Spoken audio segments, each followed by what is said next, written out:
కూడి చేరి వచ్చిన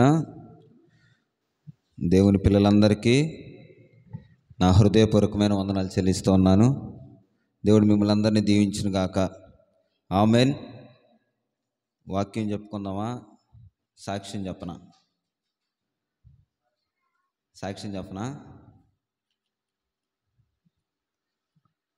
అసలు వాక్యం ప్రిపేర్ అయ్యి నేను ఇంచుమించు 8 రోజులు అవుతుంది ఒక వాక్యం చెప్దామని. దేవుడిచ్చిన ఆలోచన మేరకు, పెద్దలైన సేవకుల మేరకు సాక్ష్యాన్ని పంచుకోండి. యవనస్తులకి కొంచెం విలువైన మాటలు మీ ద్వారా కొంతమంది బలపరచబడతారు అని చెప్తే ఆ ఆలోచన కలిగి మేము కూడా ఆలోచించి ఒక అడుగు ముందుకి మేము కూడా వేయడానికి ఇష్టపడుతూ ఉన్నాము.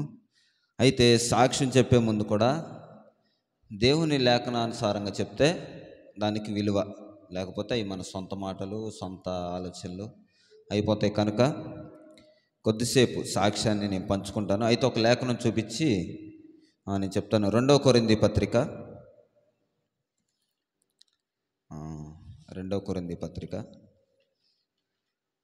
10వ అధ్యాయము 18వ వచనం.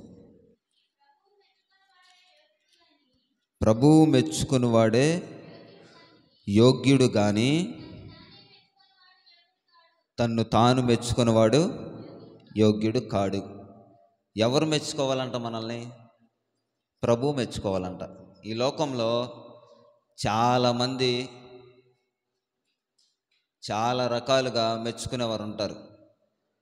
దేనిని బట్టి మెచ్చుకుంటారనంటే మనకున్న టాలెంట్స్ని బట్టి, మనకున్న డబ్బును బట్టి, మనకున్న హోదాను బట్టి, మనకు కలిగిన ధనమును బట్టి, మనకున్న రాజకీయ పలుకుబడిని బట్టి ఈ లోకంలో కొంతమంది మెచ్చుకుంటూ ఉంటారు. మెచ్చుకోవడం అంటే ఈ మెప్పు నీ దగ్గర డబ్బు అయితే అయిపోతుంది, నీ దగ్గర బలం అయిపోతే కూలిపోయిద్ది. నీ దగ్గర అందం ఉన్నప్పుడు మెచ్చుకున్నవారు, అందం లేకపోతే చెదిరిపోయిద్ది. అయితే ప్రభువు మెచ్చుకుంటాను అన్న మాటకు అర్థం ఏంటంటే, ఒక ధనవంతుడు దేవుని దగ్గరికి వచ్చి పరలోక రాజ్యం చేరడానికి ఏం చేయాలయ్యా అని అడుగుతాడు. వాడి పేరు కూడా బైబిల్ గ్రంథంలో రాయబడలేదు. ఒక యవనస్తుడు అని ఉంటుంది. అంటే వాడి పేరు రాయకపోవడానికి గల కారణం ఏంటయ్యా? యవనస్తుడు, ధనవంతుడు అన్న మాటకు అర్థం ఏంటంటే కొంచెం పేరు ప్రఖ్యాతి కలిగిన వాడయ్యే ఉంటాడు. యవ్వన కాలంలో ధనవంతులు అంటే మామూలు విషయం కాదు. ఒక నానుడు ఉండేది ఏంటంటే, యవ్వన కాలంలో ఉంటే పిల్లలన్నా ఉండాలి, లేకపోతే చెప్పండి అమ్మా డబ్బన్నా ఉండాలి, ఎంతో కొంత సంపాదించుకొని ఉండాలి, లేకపోతే పిల్లలన్నా ఉండాలి అంటారు. అయితే మరి యవనస్తుడికి డబ్బు ఉంది, పేరు ప్రఖ్యాతులు కలిగిన వాడే, కానీ బైబిల్ గ్రంథంలో యవనస్తుడు అని మాత్రమే రాయబడి ఉంది. అంటే ఇతను యోగ్యుడు కాదు కనుక ఈయన పేరు కూడా ప్రస్తావించలా. ఎలాంటి యోగ్యత అంటే దేవుడు చూసేది, పరలోక రాజ్యం చేరాలని నాయనా, పరలోక రాజ్యం నేను వెళ్ళిపోవాలంటే నేను ఏం చేయాలయ్యా అని చెప్పేసి నన్ను అడిగితే, ఏం చేయొద్దయ్యా, దేవుని యొక్క ఆజ్ఞలను మాత్రమే పాటించు, గైకొను అని అంటే, అయ్య బాబోయ్ చిన్నప్పటి నుంచి నేను చేస్తూనే ఉన్నానని అంటారు. నేను కూడా అనుకునేవాడిని, చిన్ననాటి నుంచి సన్నిధానంలోకి వెళ్తున్నాను కదా అనుకునేవాడిని. అయితే దేవుడిచ్చిన ఆజ్ఞలను కొన్ని పాటిస్తున్నాను కదా అనుకునేవాడిని. అతను కూడా కొన్నే పాటించాడు. ఏంటంటే దొంగతనం నేను చేయట్లేదుగా, నరహత్య మనం చంపే ఓపిక అంతకన్నా లేదు, అబద్ధం ఎప్పుడన్నా ఆడితే అమ్మ దగ్గర నాన్న దగ్గర డబ్బుల కోసం, ఇట్లా ఇవే కదా. ఎప్పుడు నాకు తెలిసి కూడా నేను ఎవడు పక్కనోడి బ్యాగ్లో కూడా స్కేల్ కానీ పెన్సిల్ కానీ తీయలేదు కూడా. ఎందుకంటే మాకున్న టీచర్స్ కూడా చిన్నప్పటి నుంచి అటువంటి వాళ్ళే ఉన్నారు. డేవిడ్ మాస్టర్ భయంకరంగా కొట్టేవాడు చిన్నప్పుడు ఏదైనా తప్పు చేస్తే. ఇంకా బాగా చిన్నతనంలో ఈ ప్రేమలత టీచర్ గారు, ఆమె మాకు టీచింగ్ చేసేది, ఆవిడే కొట్టేది. ఇలాగా మా సర్కిల్లో ఉన్న వాళ్ళందరూ భయాన్ని నేర్పించిన వాళ్ళే ఉన్నారు. తర్వాత ఇలాంటి చిన్న చిన్న విషయాల్లో మేమైతే తప్పులు చేయలేదు, కానీ మనుషులకి కనిపించే విధంగా తప్పు కాకపోవచ్చు, కానీ దేవుని సన్నిధానంలో గడిపేటువంటి బిడ్డ ఎలాగుండాలి అని అంటే యోగ్యుడిగా మార్చబడాలంట. లేఖనానుసారంగా ఆయన మనలను మెచ్చుకోవాలి. మెచ్చుకోవాలి అని అంటే చాలా విషయాల్లో ప్రభు మనల్ని తృణీకరించేసేయచ్చు. కానీ ఆయనకు ఒక మంచి పేరు ఉంది, ప్రేమ కలిగిన దేవుడు అని. ఆయన అలా ప్రేమించుకుంటూ వచ్చిన విధానాన్ని బట్టి తెలుసుకుంటారులే. చిన్నప్పుడు ఏదైనా తప్పు చేస్తే ఒక దెబ్బ కొట్టి సరిచేసి చేయొద్దు అని అంటారు. అయితే దేవుడు కూడా శిక్షిస్తాడు. దేనిని అని అంటే పాపాన్ని ఆయన ప్రోత్సహించే దేవుడు కాదు, కానీ పాపిని మాత్రం క్షమించే దేవుడు. నా మాట అర్థమైందా? పాపాన్ని ప్రోత్సహించడు. నువ్వు తప్పు చేస్తున్నావా, చేయరా నాయన అండవు. అలా అనే దేవుడు అంటే సాతాను. తప్పు చేస్తే రే నువ్వు తప్పు చేస్తున్నావు వద్దు అనే ప్రేరేపణ కూడా దేవుడే మనకు మొదటిస్తాడు. చాలామంది గమనించండి, లోకంలో తిరిగే వారికైనా తాగుతున్నాడు అని అంటే అనవసరంగా తాగారా ఈరోజు తల పట్టుకుంటాడు, పట్టుకోడా ఎప్పుడు అడిగి తల పట్టేసినాక. తాగేసిన తర్వాత అనవసరంగా చేశాను రా అంటాడు. దొంగతనం చేసి వచ్చిన తర్వాత ఊరే నాయన వీళ్ళందరూ ఊరంతా ఏకమైపోయి మాట్లాడుకుంటున్నారు, వాళ్ళ ఇంట్లో పోయిందని మాట్లాడుకుంటున్నారు, నేనే చేశానని తెలిస్తే నన్ను కొట్టి చంపేస్తారు. ఈ భయం ఎప్పుడు వచ్చిందంటే పాపం చేసిన తర్వాత వచ్చేసింది, లోకంలో ఉన్నవాడికైనా సరే. అయితే లోకంలో ఉన్నవాడినైనా, లోకస్తుడిగా తిరిగేవాడినైనా, దేవుని యొక్క ఆధ్యాత్మిక జీవితంలో బ్రతికేవాడికైనా దేవుడు చెప్తున్న మాట ఏంటంటే నా ఆజ్ఞలను నా కట్టడలను గైకొను. ఎవరు ఎక్కువ కాదు, ఎవరు తక్కువ కాదు. ప్రసంగికులైనా వింటున్న విశ్వాసులైనా ఎవరైనా ఆయన దృష్టిలో ఒక్కటే. యోగ్యులుగా మార్చబడటానికి, ఆయన మనలను మెచ్చుకొనటానికి నాలో అయితే ఏమీ లేదు. మొదట తల్లిదండ్రులు చేసుకున్న ప్రార్థన, వీడిని నీ సన్నిధానంలో సమర్పించి నీ సేవకిస్తాము అన్నారు. వాళ్ళు అనుకున్నారు, నేను ఎప్పుడు మాట్లాడుతున్న మాటల్లో ఒక మాట బాగా చెప్తూ ఉంటా, మన బర్త్డే ఎప్పుడు రా అని అంటే ఎవరు చెప్పాలి? తల్లిదండ్రులు చెప్పాలి. నాయనా నువ్వు పలానా రోజు పలానా రాత్రి పలానా టైంకి ఇలా పుట్టావురా, నన్ను ఎంత శ్రమ పెట్టావురా అని తల్లి చెప్తుంది. నేను బయట ఉండి ఎంత టెన్షన్ పడ్డాను అని తండ్రి చెప్తూ ఉంటాడు. అయితే నువ్వు పుట్టిన తర్వాత మాకు ఆనందం కలిగింది అనేవాళ్ళు తల్లిదండ్రులు కొంతమంది ఉంటారు. ఈడు పుట్టిన తర్వాత మాకంతా ఏడుపే తగిలిందని కొంతమంది ఉంటారు. అందుకే కొన్నిసార్లు పాత నిబంధన గ్రంథంలో వేదన పుత్రుడు అని ఒక పేరు పెట్టారు, గుర్తుందా మీకు? ఈడు ఏడిపిత్తా పుట్టాడు మమ్మల్ని, అందుకని వేదన కలిగిన పుత్రుడు అని చెప్తారు. అలాగే నేను కూడా ఏడిపించా. ఎలాగంటే నాకంటే ముందు ఇద్దరు పుట్టారు మా అమ్మకి. ఇద్దరు పుడితే వాళ్ళిద్దరు చనిపోయారు.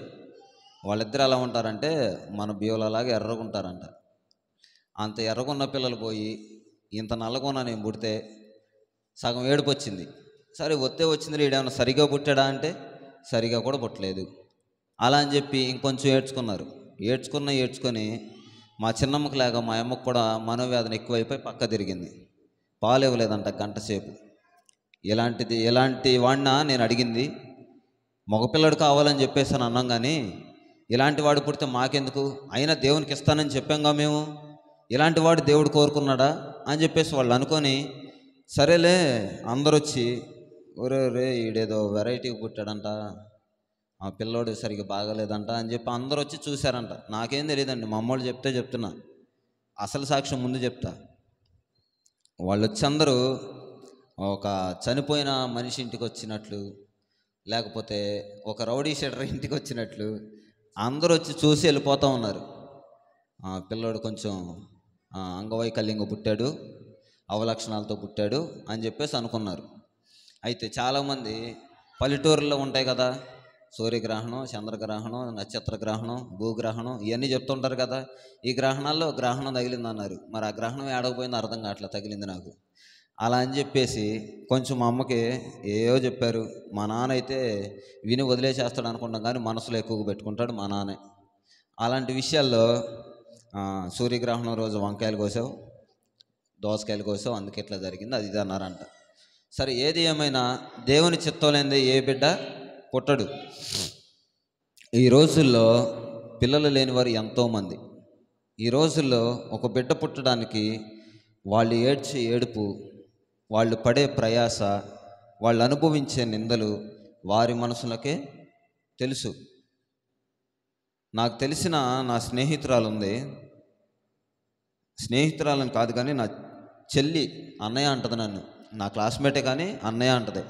అంటే నాకంటే వయసులో 3 ఏళ్ళు చిన్నదే. ఇప్పటికీ తనకి పిల్లలు లేరు.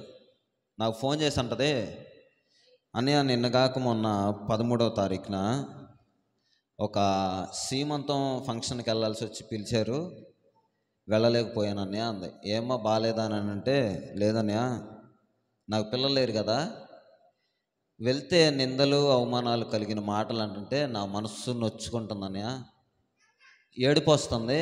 మా ఆయనకి చెప్తే ఏం కాదులే పుడతారు, ఇంకొకసారి వెళ్ళకలే అని చెప్పేసి అని అంటున్నాడు.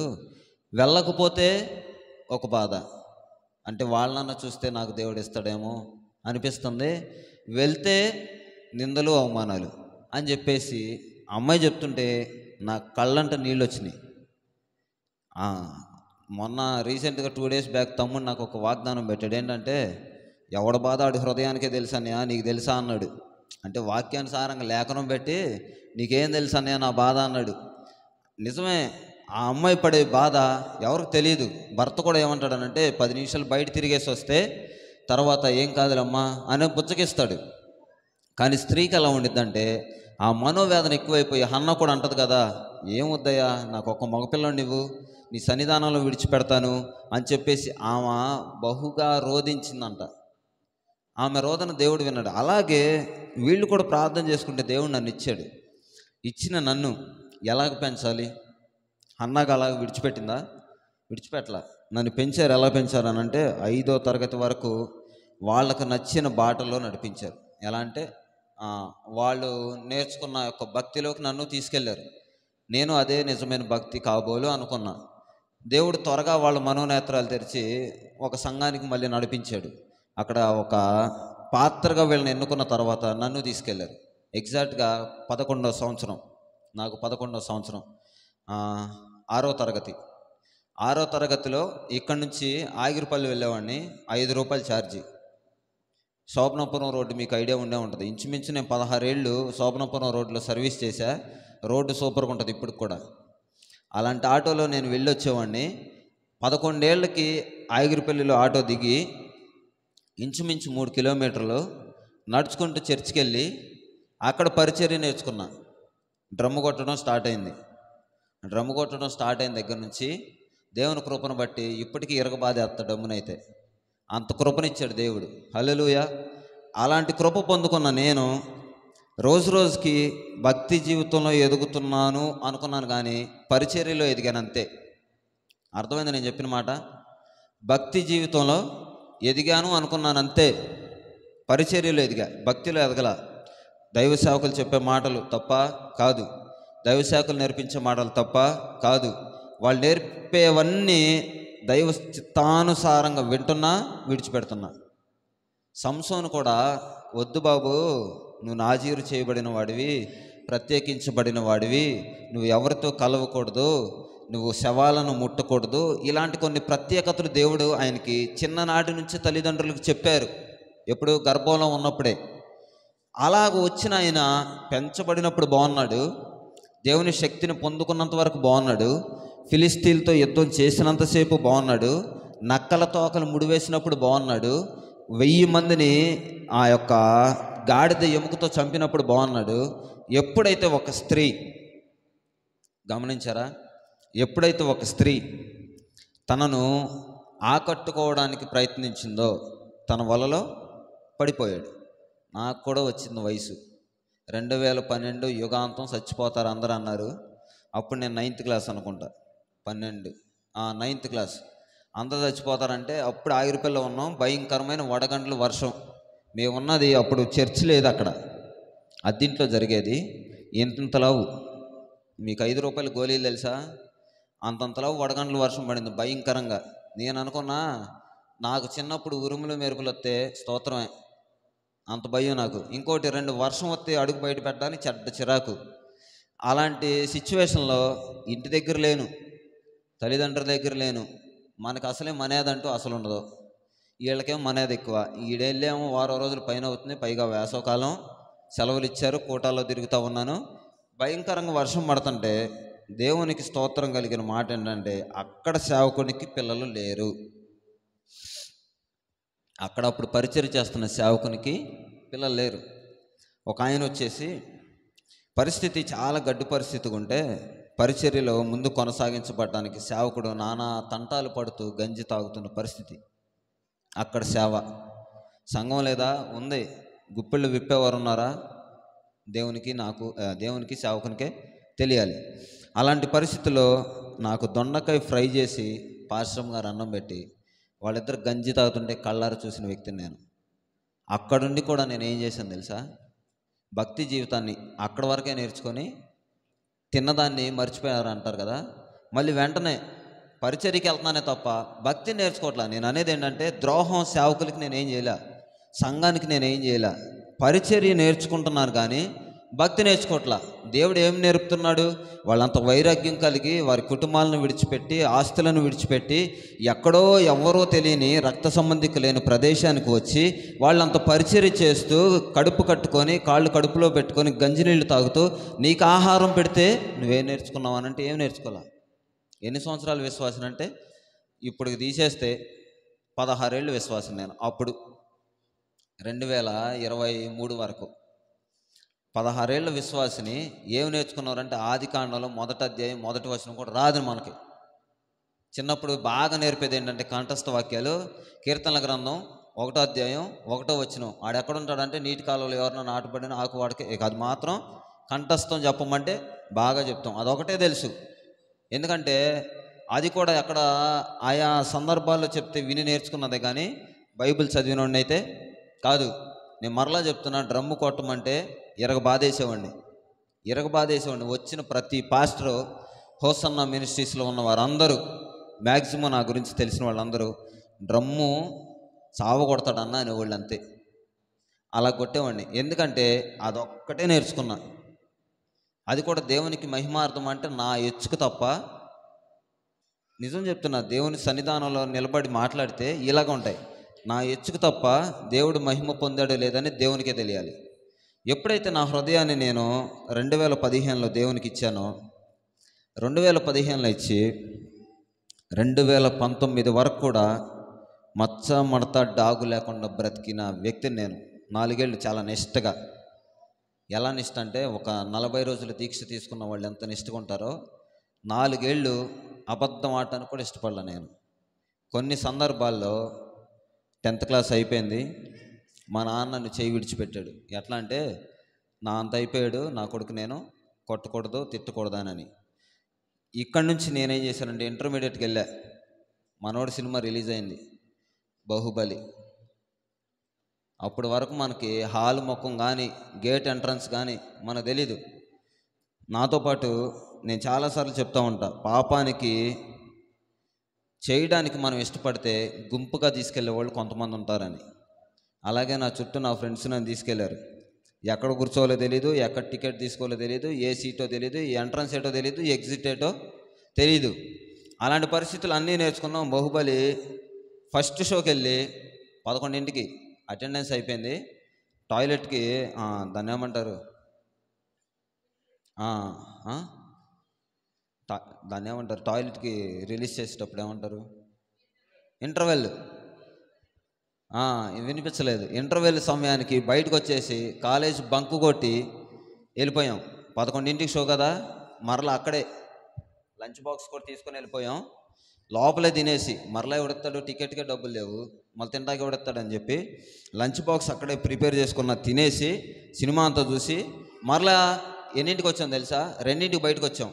2ంటికి బయటకు వచ్చిన మేము మరలా అటెండెన్స్ వేయించుకొని మరలా వెంటనే బయటకు వచ్చాం. ఎందుకంటే 2ంటి దగ్గర నుంచి ఇంకొక ఆట ఉంటుంది. ఆ ఆటకు మళ్ళీ వెళ్ళడానికి ఇక్కడ టికెట్ తీసుకున్నాం, అక్కడ అటెండెన్స్ వేయించుకున్నాం, మరలా దూరపడ్డాం. మరలా 5ంటికి బయటకు వచ్చాం. ఆర్టీసీ బస్సు రెడీగా ఉంది. ఈ ఆర్టీసీ బస్సులో ఎక్కేసి చూడండి, యవ్వన కాలంలోకి వచ్చిన తర్వాత ఒక మనిషి పడిపోవడానికి కొంతమంది వ్యక్తులు దోహదపడినట్టు దేవుడు కూడా నిలబడటానికి దేవుడు ఒక్కడే నిలబడతాడు. ఎలాగో తెలుసా? నువ్వు చేస్తుంది తప్పు. బాప్తీసం తీసుకున్నాడు ఎక్కడ ఉండాలి? మారు మనసు పొందిన నీవు ఎక్కడ నిలబడాలి? యోసేపు కూడా ఎవ్వరూ లేని ప్రదేశంలో తనకంటూ బంధువులు, స్నేహితుల, రక్త సంబంధికులు లేని ఆ యొక్క ప్రదేశంలో ఎలా బ్రతికాడు తెలుసా? నమ్మకత్వంగా బ్రతికాడు. ఎటువంటి మచ్చ మడత లేకుండా దేవునికి నమ్మకత్వం, మనుషులు కాదు. మనుషులకు ఈరోజు నిలబడినా నిలబడకపోయినా, నాకు ఒక సందర్భం గుర్తొచ్చింది. జోసెఫ్ ముల్లర్ గారని నూజివీడు ప్రాంతంలో సేవ చేస్తారు, చాలా పెద్ద ఆయన జోసెఫ్ ముల్లర్. ఆయన ఒక సందర్భం చెప్పాడు. ఏం సందర్భం అంటే, ఒక తాతయ్య మనవడు ఇద్దరు కలిసి ఒక ప్రయాణం చేస్తూ ఉన్నారు.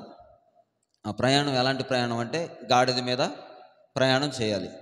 వీళ్ళ బట్టలు, కావలసిన నీళ్లు అవన్నీ తీసుకుంటూ వెళ్తూ ఉన్నారు. ప్రజల గురించి చెప్తా ఉన్నాను, నా వైపు చూడండి. ప్రజలు ఎలా ఉంటారనంటే, ఆ బట్టల నీళ్లు తీసుకుంటూ వెళ్తూ ఉన్న సమయంలో కొంత దూరం వెళ్ళిన తర్వాత బట్టలు బరువెక్కి గాడిద మీద వేసారు.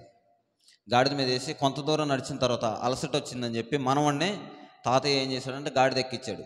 కొంత దూరం వెళ్ళిన తర్వాత కొంతమంది చూసి, ఏంట్రా వీడికి ఎంత బలిసిందిరా, ముసలోడు నడిపిస్తా, కుర్రోడు గాడిద మీద కూర్చున్నాడు అని చెప్పేసానంటే, తాత నేను ఈ మాటలు పడలేకపోతున్నా, దిగుతా నేను గాడిద అని చెప్పేసి దిగేశాడు.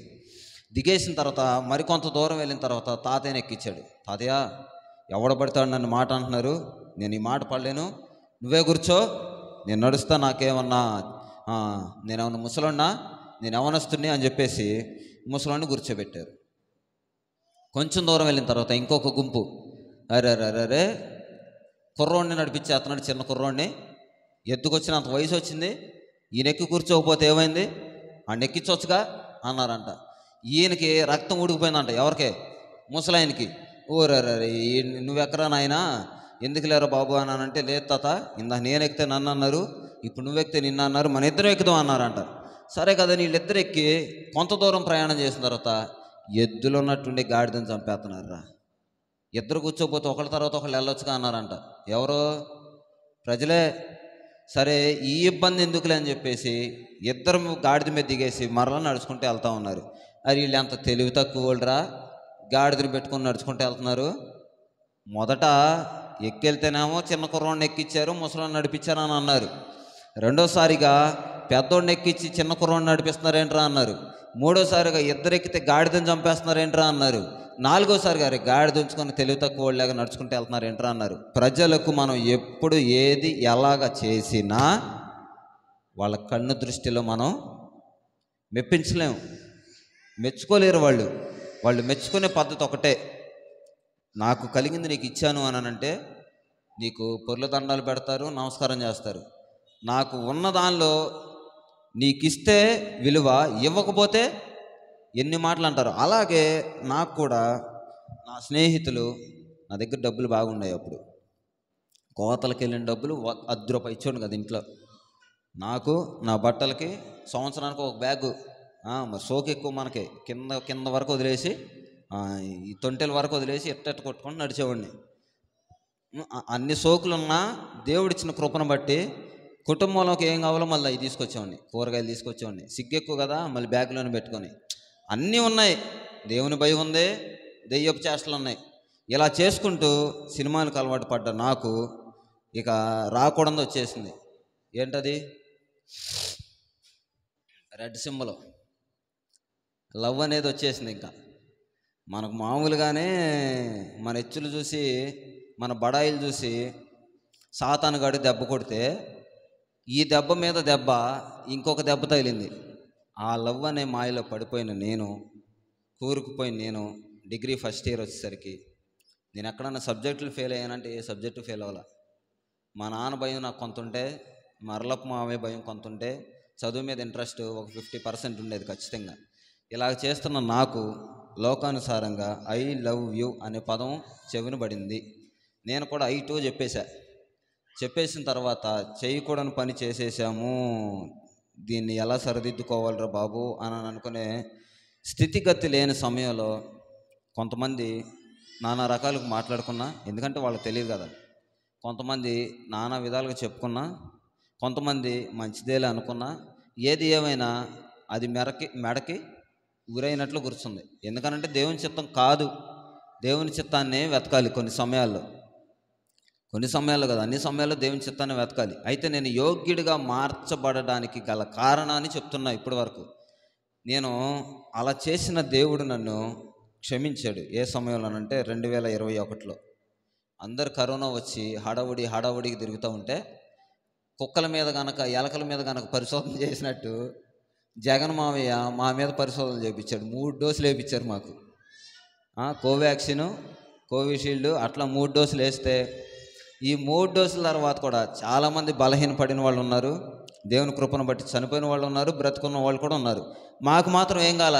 మేము మాస్క్ పెట్టుకుంటున్నాం, పోలీసులతో పాటు తిరుగుతున్నాం, సచివాలయం స్టాఫ్తో తిరుగుతున్నాం. ఉమ్ముయ్యొద్దురా, బయట తిరగొద్దురా రే అని చెప్పి అందరికీ లోపలికి పంపించేస్తున్నాం, గస్తీలు కాపలాలు కాస్తున్నాం. దేవుని కృపను బట్టి నాకు తొలగింపబడవలసింది ఒకటి తొలగించబడిపోయింది. ఎలాగనంటే కొన్ని సందర్భాల్లో 3వ వ్యక్తి రాకూడదు అంటారు కదా కుటుంబంలోకి. అలాంటి వ్యక్తి వచ్చినప్పుడు మా నుంచి లేదా నా నుంచి దేవునికి ఇష్టం లేనిది దేవుడు తీసేశాడని నేను అనుకున్నా. చాలా సందర్భాల్లో కూడా అన్నయ్య అంటూ ఉంటాడు, తమ్ముడు దేవుని చిత్తం కాదు, అందుకే అది నీ జీవితంలో లేదు. అది మీన్స్ మీరు అర్థం చేసుకోవాలి, వ్యక్తి గురించి అని కాదు, అక్కడ సందర్భాన్ని బట్టి అది నీ జీవితంలో ఉండకూడదు అని దేవుని చిత్తం అయినప్పుడు ఉండదు అని అన్నాడు. సరే, ఇట్లాంటి కొన్ని విషయాలు బాధపడాల్సిన అవసరం లేదు కదా అని చెప్పి నేను నా నుంచి వెళ్ళిపోతే నేను అసలు బాధపడను. మీరు ఒకటి అర్థం చేసుకుని, నా దగ్గర ఉంటే ఎంత బాధపడైనా దానికి ఏది చేయాలన్నా అది చేయగలుగుతాం. మనది కాదు అని అనుకున్న దాని గురించి నేను పట్టించుకునేవాడిని కాదు. ఆ తర్వాత డిగ్రీ అయిపోయింది.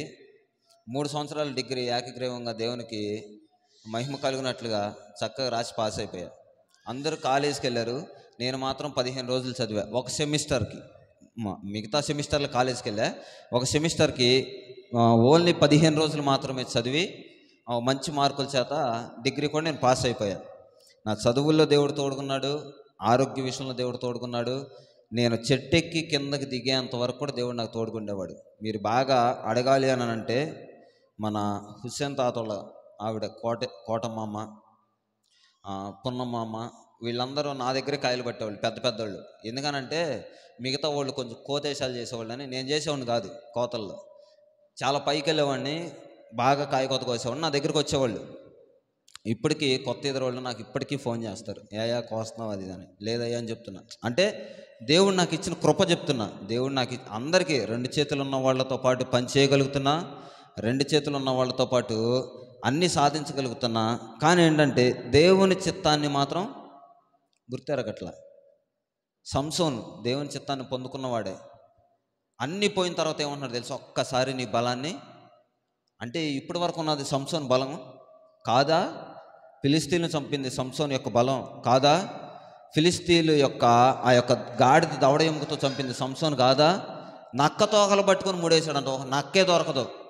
మన ఏజెన్సీ ప్రాంతానికి మేము వెళ్ళాం కదా, మొదటి బైక్ మాదే, అన్నయ్యోళ్ళు వెనకమాలు ఉన్నారు. నక్క వెళ్ళిపోయింది మా ముందు. పట్టుకుంటారా అన్నాడు. ఎవరికి దొరికిద్ది అది?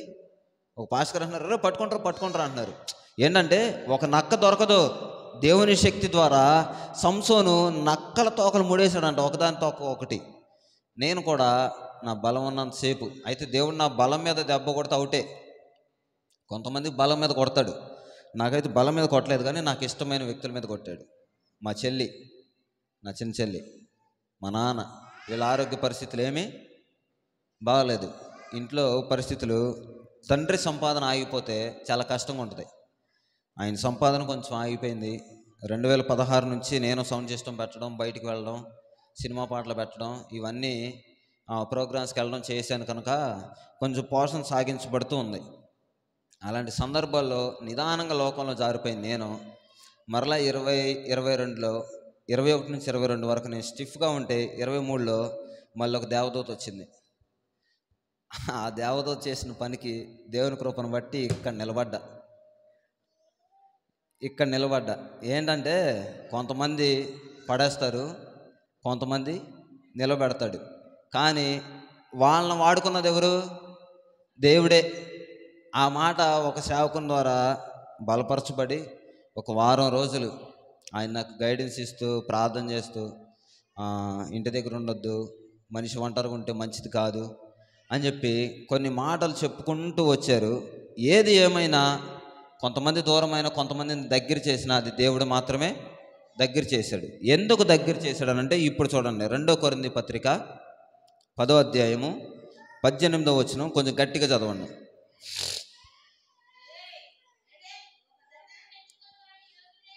ప్రభువు మెచ్చుకునేవాడు యోగ్యుడే గాని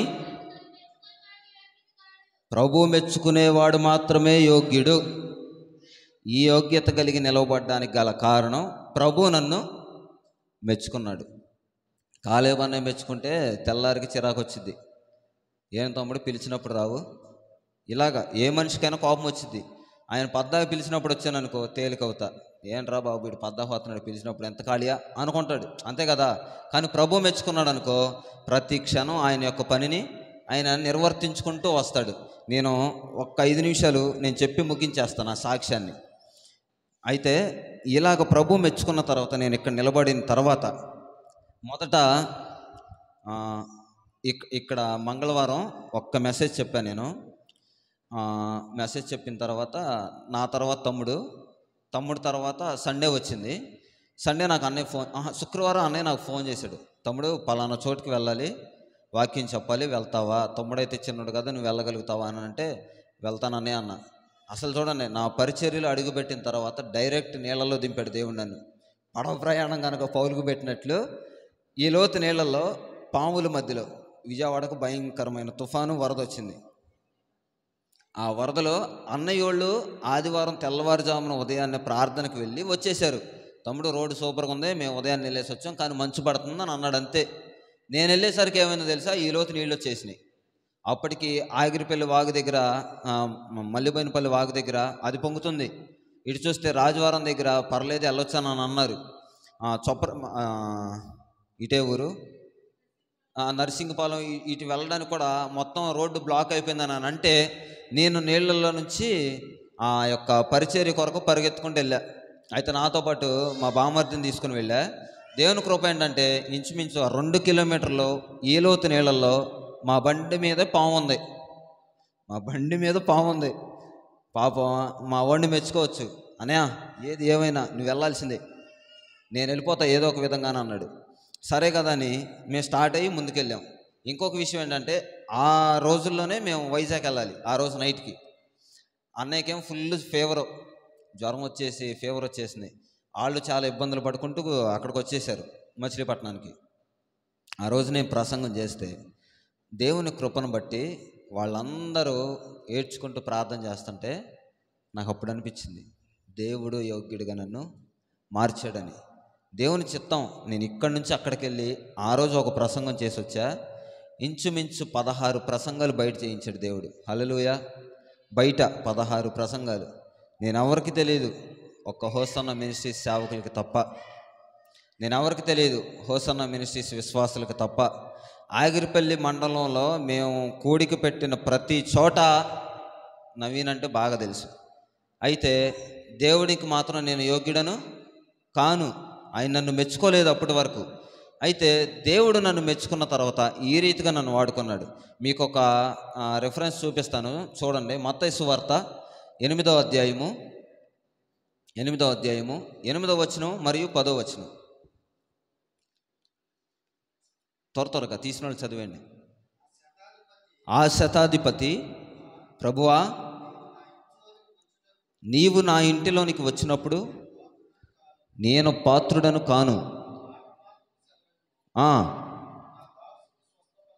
స్వస్థపరచబడును విని అన్న ఆశ్చర్యపడి. చాలన్నా, ఏ మాట విని ఆశ్చర్యపడ్డానంటే నువ్వు నా ఇంటికి రావాల్సిన అవసరం లేదు, నువ్వేం చెప్తే చాలు, నీ మాట మాత్రం సెలవిస్తే చాలు. ఒరే అసలుకి ఇంతటి విశ్వాస ఇశ్రాయేలీల ప్రజల్లో కూడా నేను కనుగొనలేదు. అంటే కనుగొనలేదు అని అంటే చూడలేదు. ఈ మాట డైరెక్ట్గా ఎవరు చెప్తున్నారు? యేసు ప్రభు వారు చెప్తున్నారు. యేసు ప్రభు వారు పాత నిబంధన గ్రంథంలో ఉన్నాడా లేడా? సందేహంగా చెప్పారంటే పెద్ద ప్రసంగం అయింది. ఉన్నాడా లేడా? ఉన్నాడు, ఖచ్చితంగా ఉన్నాడు. ఇశ్రాయేలీలో నేను కనుగొనలేదు, ఇశ్రాయేలీలో నేను చూడలేదు. ఈ శతాధిపతి ఎవరండి? పరిసయుడేనా? అవునా? పరిసయులు కపెర్నహూములో వీళ్ళ యొక్క భక్తి ఎలా ఉండిద్దని అంటే ఆకాశముల వరకు వీళ్ళని హెచ్చించుకున్నారంట. వీళ్ళు వారిని వారు ఆకాశ మండలం వరకు హెచ్చించుకున్నారు. ఇంకా అంతకు పైగా ఎవడో హెచ్చించడానికి లేదు అన్నట్లుగా అలాంటి వారు, అంతగా గర్వించిన వారు యూదులకి వీరికి మధ్య ఏమి లేదు అని అంటే ప్రేమ అనేది ఉండదు. కానీ ఈ శతాధిపతి ఏం చేస్తారో తెలుసా? యేసయ్యా ఈయనే మన మందిరానికి నిర్మాణానికి గల కారణం ఈ శతాధిపతే అని చెప్తే ఆయన అంటాడు, ఇంతటి విశ్వాసాన్ని ఇశ్రాయేలు ప్రజల్లో నేను కనుగొనలేదు. ఇతను యోగ్యుడు. ఎవరు యోగ్యుడు? దాసుడు కాదు. మళ్ళా దాసుడు ఎవరో తెలుసా? మన యూదుడే. దాసుడు ఎవరో తెలుసా? మన మన మన గోత్రికుడే. దాసుడు ఎవరో తెలుసా? మన సంఘానికి వచ్చేవాడే. దాసుడు ఎవరో తెలుసా? మన సంఘంలో ఒక పరిచారకుడే. దాసుడు ఎవరో తెలుసా? దేవుని సన్నిధానంలో నిరంతరం ధ్యానించేవాడే. అయినా ఎవరు యోగ్యుడు? శతాధిపతి యోగ్యుడు. దేనికి? వాళ్ళ దాసుడు స్వస్థపరచబడడానికి శతాధిపతి యోగ్యుడు. దేవుడు మెచ్చుకున్నాడు. ఇశ్రాయేలీలను కూడా ఎవరిని మెచ్చుకోలేదంట. ఆ రీతిగా దేవుడు కూడా నన్ను మెచ్చుకున్నాడు. నా స్నేహితులు బోల్డ్ మంది ఉన్నారు. ఒకప్పుడు రండ్రా అంటే వచ్చేవాళ్ళు, ఇప్పుడు రండ్రా అంటే రాట్లా. వచ్చే ముందు ఒక వ్యక్తికి ఫోన్ చేశా, ప్రార్థనకి వెళ్దారా అంటే, అయ్యగారు నేను వస్తా కానీ ఒక 10 నిమిషాలు టైం పట్టింది వెళ్ళిపో అంటున్నాడు. అంటే ఏంటంటే లోకానుసారంగా ఉన్నప్పుడు చాలామంది వచ్చేవాళ్ళు. నేను అన్నయ్య కూడా ఒక మాట చెప్పాడు, నేను లోకానుసారంగా ఉన్నప్పుడు నా చుట్టూ స్నేహితులు ఉండేవాళ్ళు. నేను ఎప్పుడైతే సేవకు వచ్చి నేను పెళ్లి చేసుకోబోతున్నానో నా సామాను నేనే తెచ్చుకున్నా. నాతో పాటు ఒక్కళ్ళు కూడా నా స్నేహితులు అనేవాళ్ళు రాలే. ఎందుకు రాలేదనంటే ఆయన అయ్యగారు అయిపోయాడు, మనం ఏమి అడగలేము, ఆయన ఎట్లాగో ఇవ్వడం. అర్థమైందా మీకు? దేవుడు కూడా లోకాన్ని ఎప్పుడైతే మనం విడిచిపెడతామో ఆయన మనల్ని మెచ్చుకుంటాడు. మీకు చాలా చెప్పా, సంసోను గురించి చెప్పా, శతాధిపతి గురించి చెప్పా, నా జీవితాన్ని సాక్ష్యంగా మలుచుకుంటూ చూపించా. నేనేమంటానంటే మనల్ని మెచ్చుకోవాల్సింది ఎవరయ్యా అంటే దేవుడు మాత్రమే మెచ్చుకోవాలి. శతాధిపతికి యూదులకి వీళ్ళకి మధ్య సమాధానం ఉండేది కాదు, ప్రేమ ఉండేది కాదు. ఒక అణిచివేయబడిన ఆ ప్రజల్లాగా, లేకపోతే దాన్ని ఏమంటారు, గేలి చేయబడిన ప్రజల్ని చూసినట్టు చూసే రోజులవి. అలాంటి రోజుల్లో శతాధిపతి ప్రేమించాడంట. అంతటి ప్రేమను పొందుకోవడానికి గల కారణం ఏంటనంటే దేవుడు అతన్ని యోగ్యుడిగా మెచ్చుకున్నాడు. చాలామందికి తెలిసిన నానుడి, మదర్ తెరిసా గారు కుష్ఠవ్యాధి రోగుల్ని చక్కగా క్లినిక్ చేసి ఆవిడ మంచి వైద్యం అందించేదని చెప్తారు. అయితే అంతటి ప్రేమను ఆమె పొందుకోవడానికి గల కారణం ఎవరో తెలుసు? దేవుడు అంటే చెప్పేస్తే సరిపోదు. ఎలాగో చెప్పమంటారా? కుష్ఠవ్యాధి రోగం కలిగిన వాళ్ళ చేతులు ఎలా ఉంటాయి తెలుసా? నా వైపు చూడండి, ఇలా ఉంటాయి. ఇలాగా వాళ్ళ దేహం నుంచి చీము, నెత్తురు, భయంకరమైన వాసన. అలాంటి పరిస్థితుల్లో ఒక ఆయన అడుగుతాడు, నన్ను ముట్టుకోవడానికి నీకు ఇష్టమేనా అని అడుగుతాడు. యోహాను సువార్తలో ఉంటుంది ఈ మాట, నన్ను ముట్టుకోవడానికి నీకు ఇష్టమేనా అని అంటాడు. అంటే అయ్యా ఆ మాట అంటున్నావు అని అంటే, నా భార్య నన్ను విడిచిపెట్టింది, నా బిడ్డలు నన్ను విడిచిపెట్టారు, నేను ఎత్తుకొని భుజాల మీద మోసి ఆహారం పెట్టిన నా బిడ్డలు డాడీ యూ గెట్టింగ్ స్మెల్ అని చెప్పేసి మాట్లాడుతున్నారు. నా దగ్గరికి రావట్లేదు వాళ్ళు. రే నా స్నేహితుల్ని పిలిచి కొంచెం నన్ను టీకి తీసుకెళ్ళండి రా అని అంటే, లేదురా టీ అయితే మేము తీసుకొచ్చిస్తాం, నిన్ను మాత్రం టీకి తీసుకెళ్ళాం. ఏరా అంటే నువ్వు భయంకరమైన వాసన కొడుతున్నావు. భార్య అంటదే, అమ్మా నాకు కొంచెం ఆహారం పెట్టానంటే, నీకు సపరేట్గా మేము వెనకమాలో గదేస్తాము, అక్కడ ఉంచుతాము, నీకు ఆహారం పెడతాము, కానీ దగ్గరకు వచ్చి నేను ముద్దలు పెట్టలేను. కరోనా ఇటువంటి భాగ్యాన్ని తెచ్చిందా లేదా? తీసుకొచ్చింది. కానీ దేవుడు ఏం చేశాడో తెలుసా? నన్ను ముట్టుకుంటావానని ఆయన అడుగుతూ ఉంటే దేవుడు కౌగిలించుకున్నాడంట. నాకు అదే సందర్భం గుర్తొస్తూ ఉండిద్ది. ఎన్నిక లేని మనలను ఆయన కౌగిలించుకుంటే ఒక గొప్ప జనంగా మార్చబడతాం. తర్వాత వెంటనే ఈ కుష్ఠవ్యాధి రోగం కలిగిన వాడు ఊరి వెలుపల ఉండాలి. ఊర్లోకి వెళ్ళిపోతే, ఏమైంది నీకు? స్నానం చేయలా? ఏమైంది నీకు? కట్లు కట్టించుకోవాలా? ఏమైంది నీకు? ఎవరు బాగు చేశారు నిన్ను అని అడుగుతున్నారు. మీకు అర్థమైందా? దెబ్బలు ఎలా మానిపోయినాయి, గాయాలు ఎలా మానిపోయినాయి, ఈ అద్భుతాలను నమ్మంటారా, ఈ సూచక్రియలను నమ్మంటారా అంటే చాలామంది నొచ్చుకుంటారు. దెబ్బలు వెంటనే మానిపోయినాయి ఆయనకి. ఈ చెప్తే ఈ అద్భుతాలను నమ్మడానికి ఒక్కొక్కళ్ళకే ఇదేమన్నా సినిమానా లేకపోతే ఇదేమన్నా డూపా? ఇవి ప్రేమించుకొని హక్ చేసుకొని, నువ్వు నా కుమారుడివి, నువ్వు నా కుమార్తెవి, నువ్వు నా దగ్గరికి రారా బాబు, లోకంలో తిరిగిన నాళ్ళు తిరిగేశావు, నీకు ఏ రోగం వచ్చినా నేను పట్టించుకునే దేవుడు నేను ఉన్నాను, మెచ్చుకునే దేవుడు నేను ఉన్నాను అంటే రావట్లా. ఈ ప్రేమను కనపరుస్తున్న వారి పేరు మత మార్పిడి అని చేసుకొచ్చారు. ఇది మత మార్పిడి కాదండి, దేవుడు ప్రేమిస్తున్నాడు అంతే. దేవుడు నన్ను అలా మెచ్చుకున్నాడు, ఈ రీతిగా నిలబెట్టి దేవుని యొక్క మాటలను చెప్పడానికి ఆయన యొక్క కృప చూపించాడు. కనుక మనలందరినీ దేవుడు మెచ్చుకోవాలి అని అంటే మనం ఏం చేయాలి అని అంటే యోగ్యులముగా మార్చబడాలి. యోగ్యులంగా మార్చబడాలంటే ఏం చేయాలి అని అంటే ఈ పార్ట్ నెక్స్ట్ వారం చెప్తా. నాకు మరలా సమయం వచ్చినప్పుడు ఎవరు యోగ్యులు ఎవరు అయోగ్యులు దాని గురించి మనం తర్వాత మాట్లాడుకుందాం. మొదట యోగ్యులుగా ఉన్న వారిని దేవుడు ఏం చేస్తాడంటే స్వస్థపరుస్తాడు, నిలబెట్టి వాడుకుంటాడు. సంసోనికి ఇచ్చిన బలము చేత మరలా ఆయన ఏం చేశాడనంటే కోట గోడలను తుత్తునీలుగా చేశాడు. అయితే విశ్వాసుల జాబితాలో సంసోను యొక్క పేరు రాయబడి ఉంది. అలాగా మనం కూడా దేవుని యొక్క జీవ గ్రంథంలో ఆయన మన పేర్లు కూడా రాయాలి అని అంటే యోగ్యులముగా మార్చబడదుము గాక. ఆమెన్. ఈ చిన్న మాటలు దేవుడు మన వినికిడిలో స్థిరపరచును గాక. ఆమెన్. ప్రార్థన చేసుకొని ఈ యొక్క కూడికను మనం ముగించుకుందాం. క్షమించండి, కొద్ది సమయం ఎక్కువగా మాట్లాడితే క్షమించండి నన్ను. ప్రార్థన. మహాపరిశుద్ధుడైన